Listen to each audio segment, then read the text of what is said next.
अहमर की माँ को जब भी मौका मिलता है तो ये गुल और अहमर के ऊपर तंज करना शुरू कर देती है। लेकिन अहमर जो ना ऐसा अपनी माँ से अब बसा रहना शुरू कर चुका है, क्योंकि जब भी ये गुल के पास जाता है, जाकर बात करता है, इस अलग रूम के अंदर मौजूद होते हैं, तो माँ आकर बातें करती कि भाई आप कुरान मुरीद बन चुके हैं और आप सारे के सारे काम गुल के करते जा रहे हैं, तो इससे बेहतर ये है कि आप गुल की चूड़ियां अपने हाथों में पहन ले।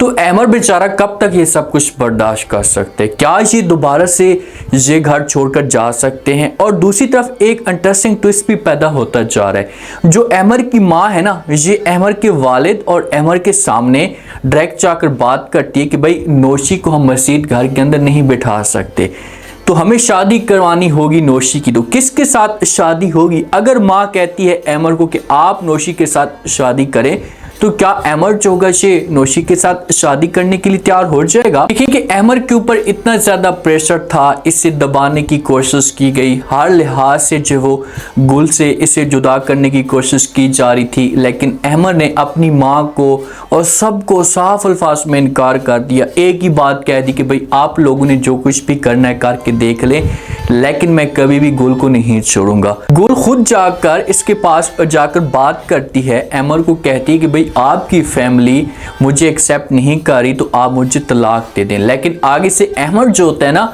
ये गुल को भी इनकार कर देता है। गुल को कहता है कि आपने ये बात की है अब, लेकिन दोबारा बात करने की कोई भी जरूरत नहीं है, मैं कभी भी आपको तलाक नहीं दे सकता। अब किचन के अंदर गुल की थोड़ी सी हेल्प कर होता है, क्योंकि बेचारी परेशान सी होती है, बच्चे के मामले पे भी थोड़ी सी अपसेट रहती है, हर वक्त बच्चे की केयर करती रहती है, तो इसी वजह से टेंशनें जो होती हैं गुल के लिए ज़्यादा होती हैं। तो किचन के अंदर जिस वक्त मौजूद होती है, तो अहमर इसके पास जाता है, जाकर किचन के काम करना शुरू कर देता है, हाथ बटाता है। तो इतने में जो अहमर की माँ होती है ये आ जाती है। जब अहमर की माँ आती है ना, तो ये आकर अहमर के ऊपर तंज करना शुरू कर देती है। अब नौशी जाकर अहमर की माँ को बता सकती है, ये खुद आ सकती है। जब आती है ना, तो अहमर को कहती है कि शाबाश, बस यही सब कुछ करने के लिए रह चुका था, बाकी तो आपने सारे के सारे जो रिकॉर्ड हैं इसे तोड़कर रख दिए, अब आप एक और काम करें। तो अहमर जब ये बात सुनता है अपनी माँ की, तो माँ की तरफ देखना शुरू कर देता है और माँ को कहते हैं कि कौन सा काम? तो माँ कहती है कि आप ऐसा करें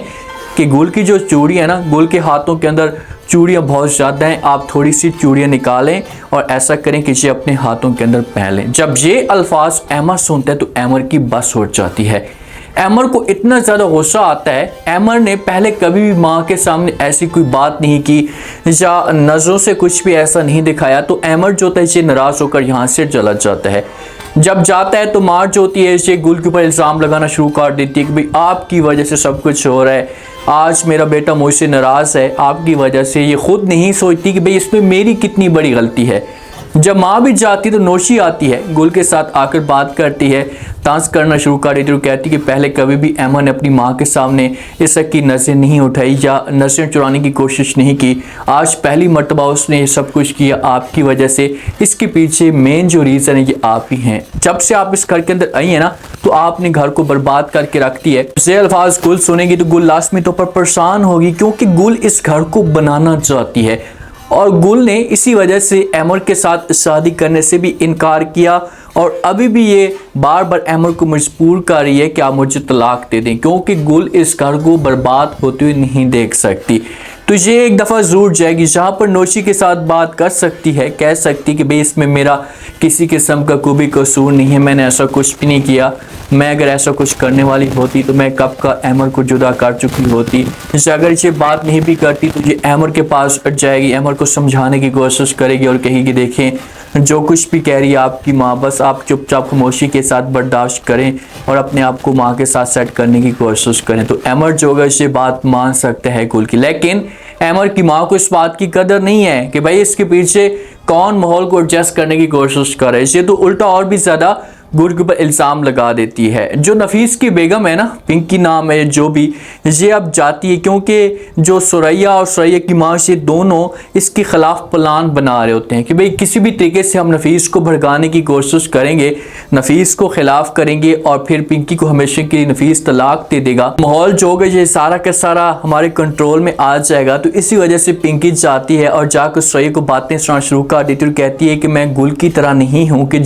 आप गुल के साथ जो कुछ भी करते थे वो खामोशी के साथ बर्दाश्त करती थी, लेकिन ऐसा मैं अब कुछ भी नहीं करूँगी। खबरदार, अगर आप लोगों ने कुछ भी ऐसा करने की कोशिश की तो आप लोगों के लिए अच्छा नहीं होगा। और ये अपनी सास को वार्निंग भी देती है कि भाई बूढ़ी जो औरत होती है ना, ये अपनी इज्जत खुद करवाना जानती है। उसे पता होता है कि मैंने अपनी इज्जत कैसे करवानी है, क्योंकि उसने अपनी बहुओं के साथ रहना है। तो इसलिए आपके लिए बेहतर यही होगा कि आप चुपचाप खामोशी के साथ रहें और ऐसा कोई तमाशा खड़ा करने की कोशिश मत करें। सुरैया उस घर के अंदर गई है ना, इसने जाकर डेरे जमा ली और ये अब घर को बर्बाद करने की कोशिश कर रही है।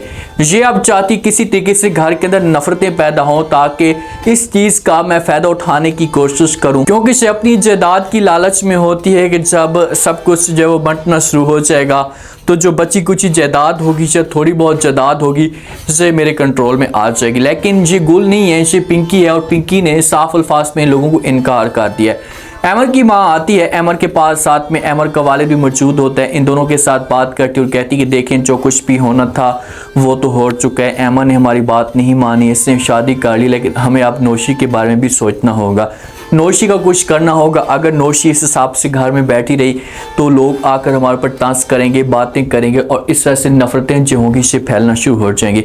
जब ये बात अहमद सुनता है तो अपनी माँ को यहाँ पर फ़ौरन जवाब देता है। माँ को कहता है कि माँ जी देखें कि मैंने कभी भी ये नहीं कहा कि नौशी के साथ शादी मैं नहीं करने वाला या नौशी की आप लोग शादी ना करवाएं। अगर आप लोग जहाँ पर भी नौशी की शादी करवाना चाहते हैं, जहाँ पर भी आप लोगों को कोई अच्छा सा रिश्ता मिलता है तो आप लोग शादी करवा सकते हैं। लेकिन अहमर की माँ की जो सोच है ना, ये कुछ और सोच है और ये कुछ और सोच कर बैठी हुई है और ये अहमर को कहेगी कि भाई आपने जो अपनी बात मनवानी थी, जो आपने गुल के साथ शादी करनी थी वो तो आपने शादी कर ली है, तो अब आपको हर सूरत में हमारी बात माननी होगी। जब ये अल्फाज अहमद सुनेगा तो अपनी माँ की तरफ देखना शुरू कर देगा। माँ को बोलेगा कि भाई कौन सी बात, तो माँ कहेगी कि आप ऐसा करें कि आप नौशी के साथ शादी कर लें। जब ये अल्फाज अहमद सुनेगा ना तो फिर अहमद जो अपनी माँ को इनकार कर देगा, माँ को बोलेगा कि मैं ऐसा नहीं कर सकता। लेकिन माँ और नौशी की चाल ऐसी होगी कि ये गुल को भी मजबूर कर देंगे और गुल खुद जाकर बात करेगी। गुल खुद जाकर अहमद को बोलेगी कि भाई आपकी फैमिली तो कभी भी मुझे इस घर के अंदर खुश नहीं रहने देगी। हालांकि गुल का समझो कि खूनी रिश्ता है और इसे लिहाज करती, गुल की कदर करती, हर लिहाज से गुल का ख्याल करती, क्योंकि गुल की माँ जो वो जा चुकी है, यतीम बन चुकी है, इसकी कोई सपोर्ट करने वाला नहीं है। अमर की माँ को इसे अपनी माँ समझती है। अगर अमर की माँ दिल के साथ इसे एक्सेप्ट करती है तो गुल इतना ऐसे प्यार देगी कि ये सब कुछ भूल जाएगी, लेकिन ये कदर करने वाली नहीं है। तो गुल जो होगी से अमर को बोलेगी जाकर कि भाई आप नौशी के साथ शादी करें, लेकिन अमर जो होगा ये कहेगा कि ऐसा कभी भी नहीं हो सकता। नौशी और गुल के बीच में जो एक इख्तलाफात होंगे इसे बढ़ना शुरू कर देंगे। नफीस को तो सही वाले ये तो साफ नज़र आ रहा है, इसे तो भड़काने की कोशिश करेंगे, लेकिन नफीस अब इतना आगे बढ़ चुका है कि अपने घर वालों को इनकार कर देगा। अपने घर वालों को बोलेगा कि भाई आप लोगों ने जो कुछ भी करना है करके देख लें, मैं आपकी बाकी हर बात मानने के लिए तैयार हूँ, लेकिन मैं अपनी बेगम के खिलाफ कोई भी बात नहीं सुनूंगा। अब देखते हैं कि नेक्स्ट एपिसोड के अंदर क्या ट्विस्ट पैदा होता है। उम्मीद है आज का रिव्यू, आज के टीजर आप लोगों को पसंद आया होगा। आपने कमेंट सेक्शन में लाजमी बताना आपको क्या लगता है क्या नेक्स्ट आने वाले के साथ में। अगर सुरैया नफीस के सामने बात करती कि जो भी जायदाद बनती है आप जायदाद का हिस्सा मुझे दे दें और ये जायदाद तकसीम कर दें, तो क्या नफीस जो होगा ये सब कुछ करने के लिए तैयार हो जाएगा? और जो अमर की माँ सोच कर बैठी हुई है और इसे अमर को मजबूर करती है, अमर के सामने ये डिमांड रखती है, क्या अमर जो होगा इसे नौशी के साथ शादी करने के लिए तैयार हो जाएगा? लास्ट में फीडबैक